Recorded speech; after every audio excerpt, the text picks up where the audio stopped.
Alhamdulillah wassalatu wassalamu ala rasulillah amma ba'd.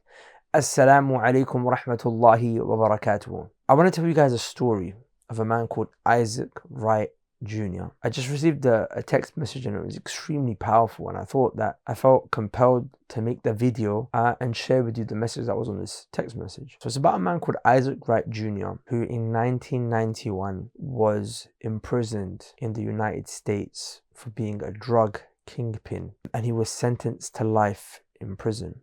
There was a very corrupted justice system that failed him. Police made bogus reports, fake witnesses and testimonies were given, which ultimately led him into prison to receive the sentence. Now, most people in the situation would feel really quite down, wouldn't they? They feel quite down in the dumps and, blame the justice system and blame the corruption in the world and blame their circumstances and become victims to their circumstances. But this particular individual, Isaac Wright Jr., although he was a disbeliever, he had a fighting spirit. He didn't start to put himself down and blame others for his circumstances and pull out the victim card and say, it wasn't me and I didn't do it, and I've been put in a situation. Because what is complaining going to do? He's still in prison, right? So he decided that he was going to study the legal system. So he studied the legal system from within his jail cell, and he learned the case law, the precedents. He really studied it, and he got to a point where he was able to write up drafts for the cases that were going to be fought for his fellow inmates, and they would give them to their lawyers, and he would be the brains behind the case, and the lawyer on the outside would represent, and he would do this from prison.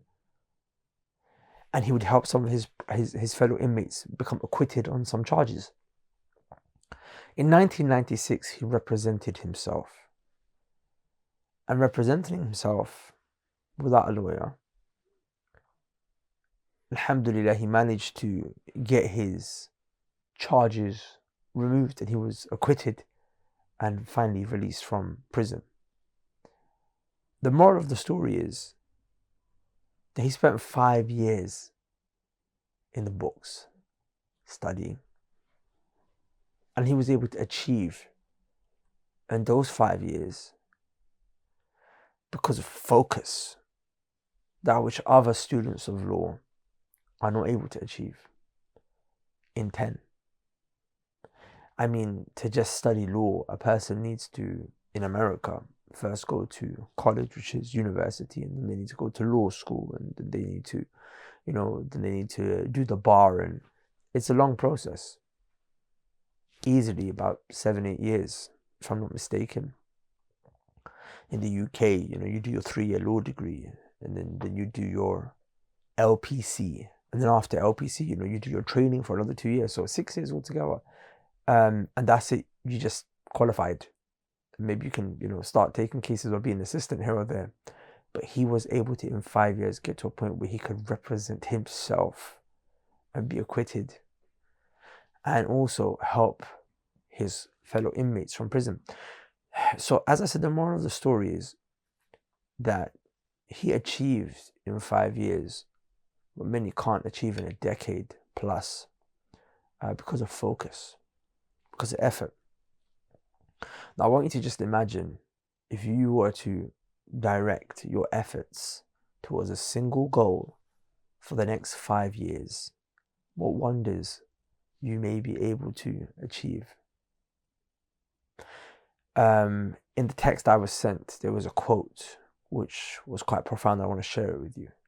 It said, most people overestimate what they can do in a year, but many people underestimate what they can do in a decade. We have a 5 years Islamic studies program, which is part-time, extremely part-time. It's only 4 days a week, and each day is just an hour and 15 minutes. So a total of 5 hours a week. And this program takes you from your absolute foundations towards a place of stability in terms of knowledge in the deen. Many of you want to study, and you like the idea of studying, but not many of you love to study. I repeat, many people like the idea of studying, but they don't actually like to study because it's hard work. It's tough. But just imagine that you could, and you took it in drips and drabs over a 5-year period of time. Not even dedicating your complete 100% focus, but just having that consistency. You'd be able to acquire and attain more than most, inshallah. The program starts on Monday, and we've opened registration one more time this last weekend due to the sheer amount of people that wanted to sign up and register, but they didn't get a chance. Because we had some cancellations, some spaces opened up. We start on Monday. That's the official start date of the program. You have one final chance to register if you haven't done so already. There are kuffar that sometimes have more patience than us in terms of the dunya, whereas we would be seeking knowledge so we can break out of the prison of the dunya and be released into the wonders of the akhirah, inshallah. So click the link below and register ASAP, and I'll see you on the other side. Assalamu alaikum.